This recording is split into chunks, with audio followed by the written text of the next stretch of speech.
That's a child who would never have had an opportunity to ever go to school, going to school with all sorts of children, number one, every year. We didn't stop at Nyaka. I think when we say Indiana Friends of Nyaka, many of you think we only have Nyaka School. Down? Oh, thank you. Mike needs to be here. Can you hear me? I'm sorry. Okay. Kutamba is 50 miles away from Nyaka. You can see what we've done at Kutamba. That's their uniform. We started in a shelter, temporary thing. We built a school. There is your group of other children. They are not stepchildren. They are all one father, one mom. Indiana Friends of Nyaka birthed everything. We have them loved as much as we love the other one.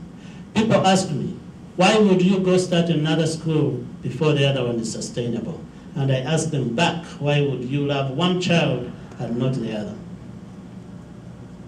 The question that I cannot answer, but for the love of God, they all deserve to be loved. We've also seen we can take care of these children, we can go on and love them, but at the end of the day, up, down.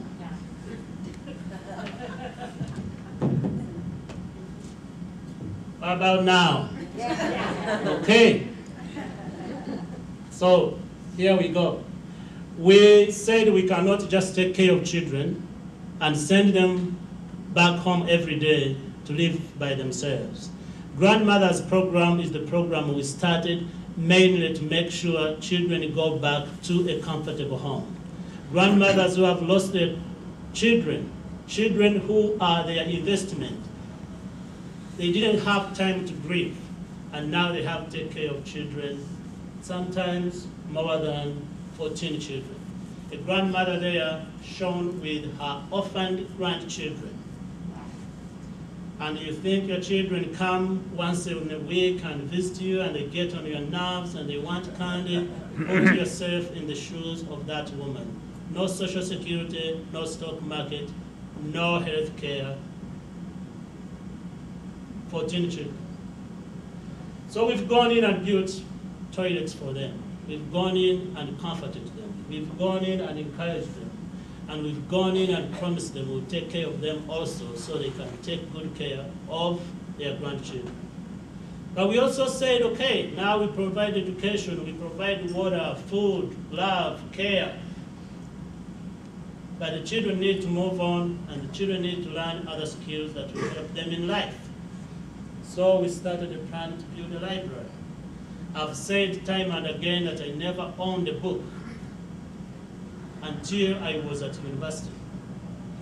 And so getting a book in a child's hand is something we really want to do. And so we've started plans to build a library. And we got a grant to do that, the first library.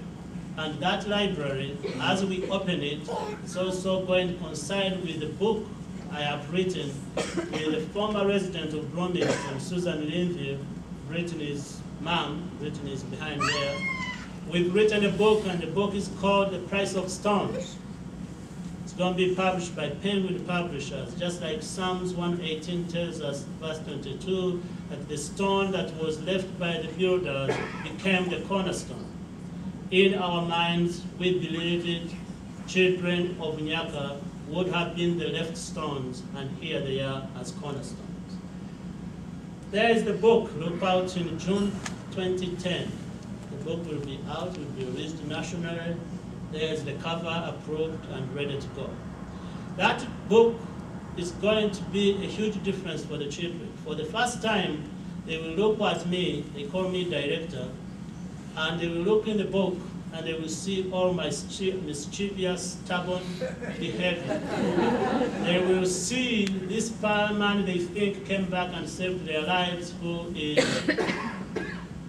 think has never made a mistake. They will see the mistakes I made.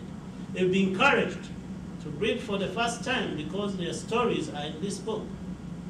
For the child who's never read anything, they are not going to start with Clifford. They don't care what the red dog is. They don't know Big Bad, and it is not applicable to them. But for them falling out of the tree and the person who happens to fall out of this tree is their director, everyone's going to read it. After they read that story, though, they'll pick up a literature book, and the reading culture will start. That's our thinking, and that's how we are going to get this book in their hands and all other books. You can see pictures of the library. It's bigger than Nyaka School. Nyaka School was built a brick by brick. This library, we've secured a grant and built it once. So you can see the power of many. As Bloomington, we sit here and raise money every year, but we also go in so many communities and appeal. And if you have ideas from other people who we can also contact and get funding, please share those ideas and don't wait for November. You can always support Nyaka on a monthly basis every day. You don't have to wait until November to get in touch with us. But we have also gone beyond library and say the children eat every day. We can't buy food every day. So we've gone into farming. Uganda is an agricultural country. Uganda will grow food anytime we throw seeds out without putting on fertilizer. Talk of organic farming 101 right there. Grandmothers are given piglets and given goats to raise. We've started a microfinance for $20. You change someone's life forever. You count how many times you go to Starbucks. You count how many times your son or daughter wants to go to McDonald's. $20. You give it to a woman there, she buys one goat, their life changes forever. We started this huge 15-acre farm where our children go and do their practicums, where guests go and dig. We harvest food every day. We feed them to our children. People go and dig. Volunteers come and work all over the country. I met a couple from Denmark this morning. Sometimes when we think of Indiana Friends of Nyaka, we think maybe we don't have so many other people getting involved. This thing has gone all over the country. Love has no limitations. Love has no bounds.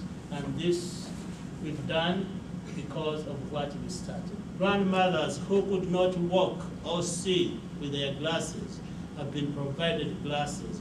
Clinics, people who didn't think ever will ever get a chance to go around have moved around. Bloomington residents, in the picture there you can see a group of 6 people from this community. You can see our teachers, how they clean up from how they address there and how they address there. You can see your students seated among this congregation today, dancing. They go there, you think they are going to teach in the classrooms, and all of a sudden they're dancing, they're having a good time. They get there and think students who have gone there, Ryan and Annie and everybody, they will testify to you that at Nyaka, smiles are infectious. You cannot go to Nyaka and come back with a sober face. You smile. They force you to. You hug children. You touch them. You shoot. Once a Hoosier, always a Hoosier. They shoot hoops with the children. They carry them on their backs. They sit down and read books with them.